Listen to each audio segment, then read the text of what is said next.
Monsieur le greffier en chef de la Cour constitutionnelle, veuillez apporter pour signature le registre des audiences de prestation de serment.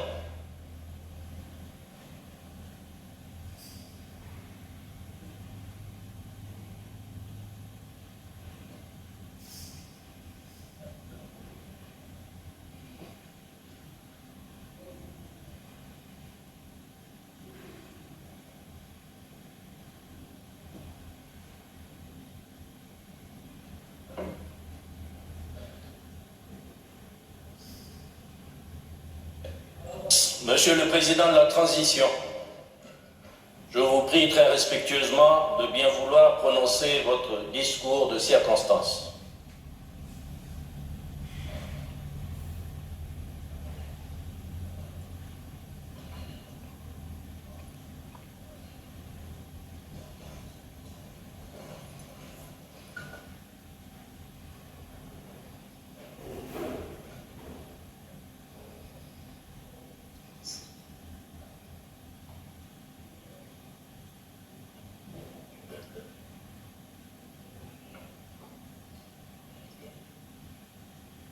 Avant de vous prononcer mon discours de circonstance, je voulais tout de même rappeler à notre éminent greffier que je suis également un produit de l'USTM. La précision est de taille pour les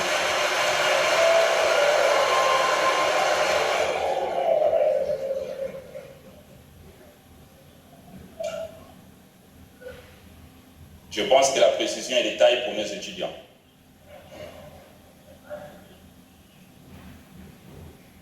Mesdames et messieurs de la presse, mes chers aînés, chers amis, messieurs les officiers généraux, officiers, sous-officiers, militaires du rang, mesdames et messieurs, vos rangs, grades et qualités respectés. Gabonais, Gabonaises, mes chers compatriotes, je voudrais commencer cette allocution en m'adressant d'un cœur reconnaissant une action de grâce au Dieu Tout-Puissant.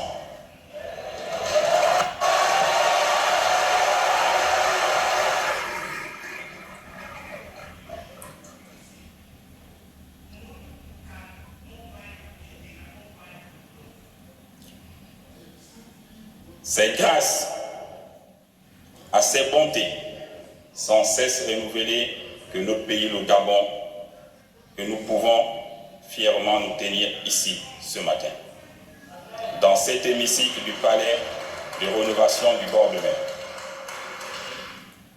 Ce même Dieu qui nous a parlé le matin du 31 août 2023 et qui continue de nous parler est celui qui a conduit nos pas jusqu'ici.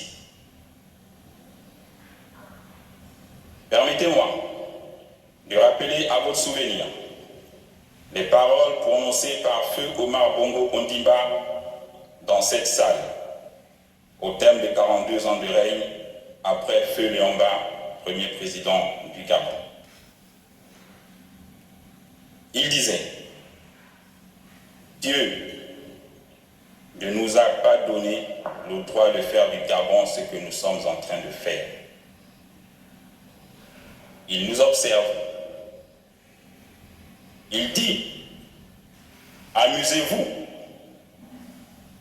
Le jour où il viendra aussi vous sanctionner, il le fera.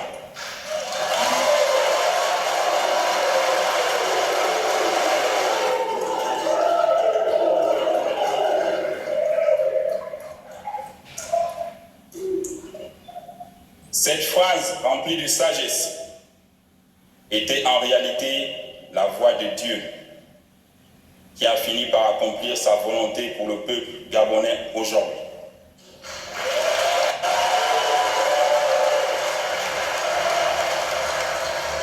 Gabonaises, Gabonais, mes chers compatriotes, permettez-moi d'exprimer Mes sincères remerciements à tous ceux qui, nombreux, très nombreux, ont effectué le déplacement pour prendre part à cette cérémonie d'investiture. J'ai une pensée particulière pour tous les Gabonais de la diaspora qui suivent cette cérémonie de là où ils sont. Mais j'ai surtout une pensée spéciale pour tous nos compatriotes qui auraient rêvé vivre ce jour, mais nous ont précédés dans l'au-delà. Je pense à tous les partisans du changement et de l'alternance. Simon Oyonaba,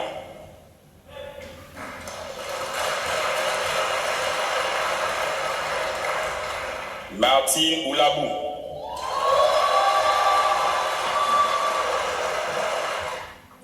Pierre-Louis Agonjo Okawe, Pierre Mamoundou, André Baoban, pour ne citer que cela.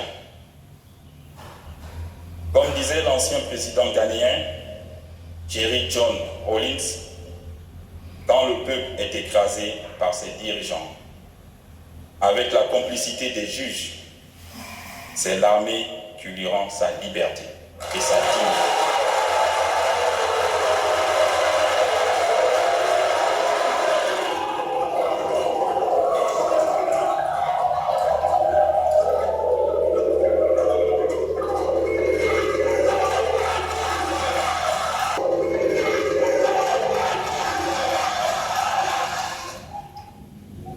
C'est fort de cet esprit que le 30 août 2023, telle une météorite dans la nuit noire, les forces de défense et de sécurité de notre pays ont pris leurs responsabilités en refusant le coup d'État électoral qui venait d'être prononcé par le Centre gabonais des élections à la suite d'un processus électoral outrageusement biaisé. C'est sans aucune violence, sans heurts et sans effusion de sang que le Comité pour la transition et la restauration des institutions, en abrégé CTRI, a changé le régime en place, qui confisquait le pouvoir des institutions de la République depuis plusieurs années, au mépris flagrant des règles démocratiques.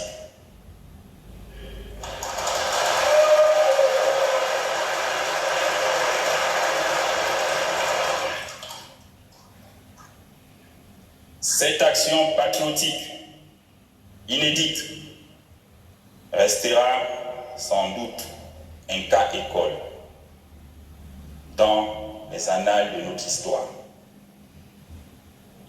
L'armée républicaine s'est inscrite dans le refus de cautionner la forfaiture qui aurait, une fois de trop, coûté la vie à de nombreux citoyens. Le peuple gabonais demande tout simplement ses droits, que ces droits soient garantis à travers des institutions fonctionnelles. Les forces de défense et de sécurité avaient un double choix. Soit tuer des Gabonais qui auraient légitimement manifesté, soit mettre fin à un processus électoral pipé,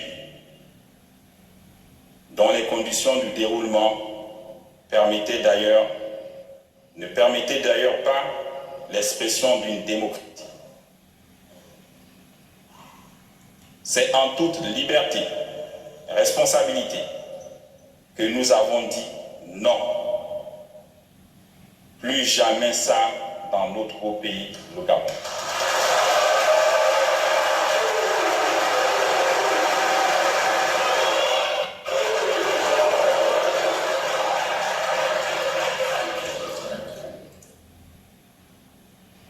C'est l'occasion pour remercier le soutien du peuple qui, de manière spontanée, a adhéré à cet acte patriotique.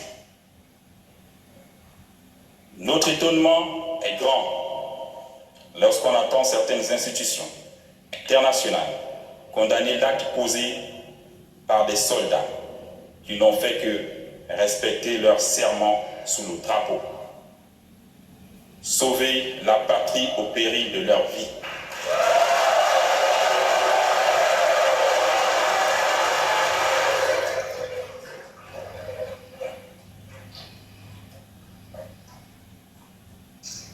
Desmond Tutu disait, je cite, « Si vous êtes neutre devant une situation d'injustice, c'est que vous avez choisi d'être du côté de l'oppresseur. »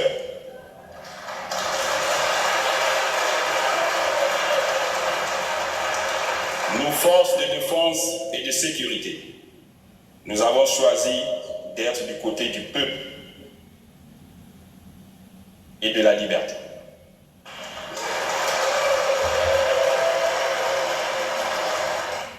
Comme le général de Gaulle jadis pour la France. Chers compatriotes, la Constitution est le texte fondateur d'un État. Elle consacre ses institutions, ses procédures particulières. Or, ces mécanismes de représentation n'arrivaient plus à mettre notre sécurité en situation de vie, de suivre. Il est donc important que les Gabonais de toutes les couches s'accordent pour adopter une nouvelle constitution par référendum.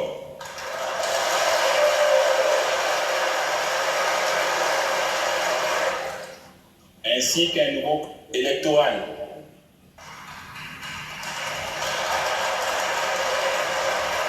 et un code pénal fiable.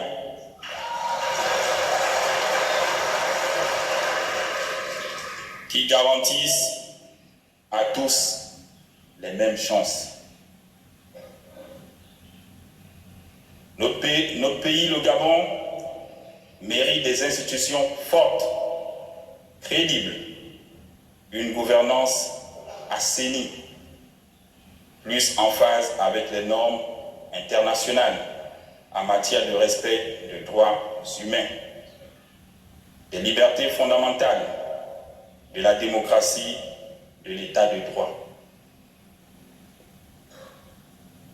Je souligne par ailleurs que le Gabon est un pays indivisible dans sa diversité, de ses cultures, sa complexité ethnique et sa géographie. L'unité de notre peuple doit toujours être la condition essentielle pour l'exercice de nos libertés fondamentales. J'y veillerai personnellement durant toute la période de transition. De même, je m'engage à ce que les relations séculaires entre les Gabonais et nos frères étrangers soient toujours des relations de grande amitié, de tolérance et de la concorde. La politique et l'administration dans un pays sont des domaines de la souveraineté nationale. Le dire n'est nullement de la technophobie.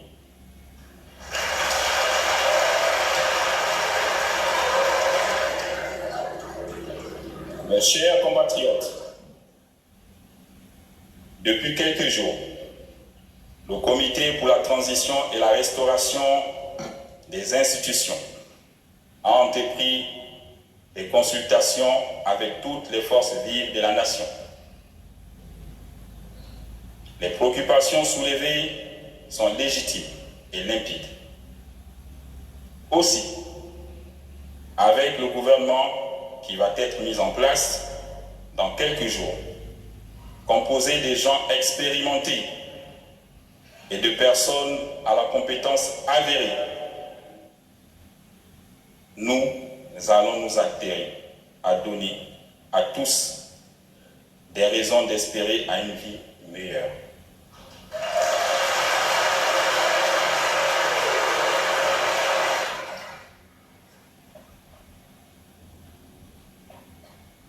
Ici et maintenant, je m'engage solennellement à ne ménager aucun effort pour qu'à l'issue de cette transition, notre pays, le Gabon, soit doté d'institutions fortes, démocratiques et crédibles. Chers compatriotes, en droit international, on dit que les relations entre États sont au-dessus des personnes. Autrement dit, les hommes passent, les États demeurent. Le Gabon a été un des membres fondateurs de nombreuses organisations régionales et sous-régionales. Il entend à ce titre jouer pleinement son rôle dans le concert des nations. Peuple gabonais, aujourd'hui, les temps heureux rêvés par nos ancêtres arrivent enfin chez nous.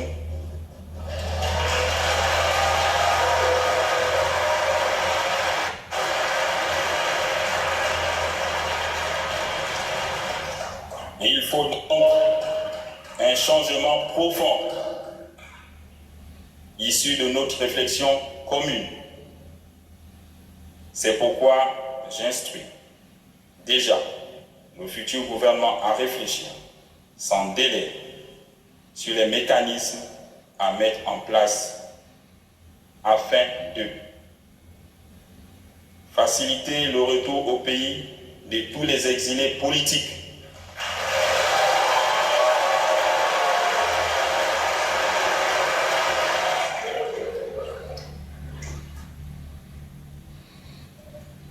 rétablir la bourse pour les élèves du secondaire,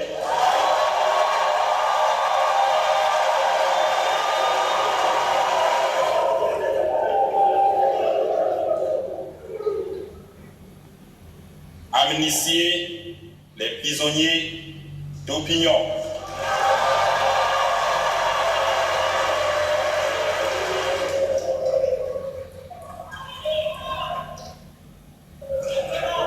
financer l'économie nationale avec les partenaires locaux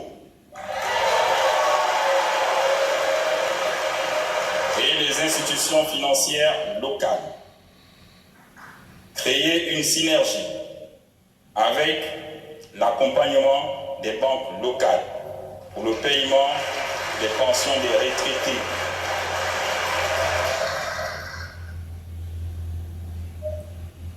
réviser les conditions d'attribution de la nationalité gabonaise,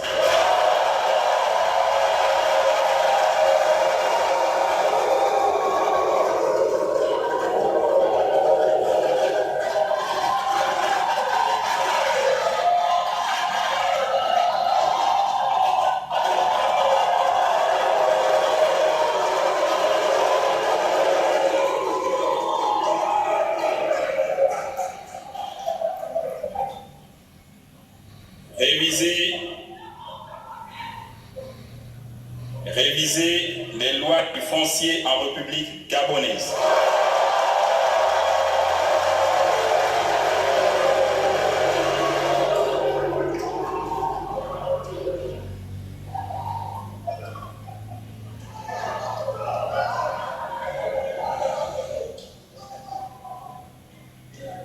à l'issue de cette transition, avec l'apport de tous les Gabonais, partenaires au développement, nous entendons remettre le pouvoir aux civils en organisant de nouvelles élections libres, transparentes et crédibles dans la paix sociale.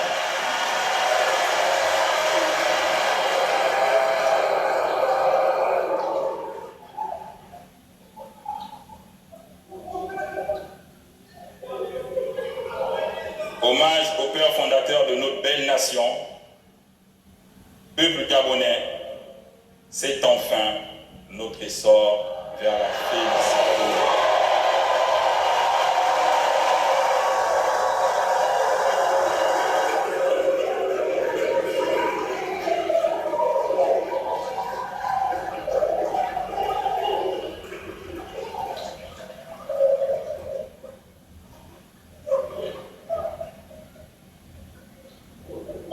Honneur et fidélité à la patrie, je vous remercie.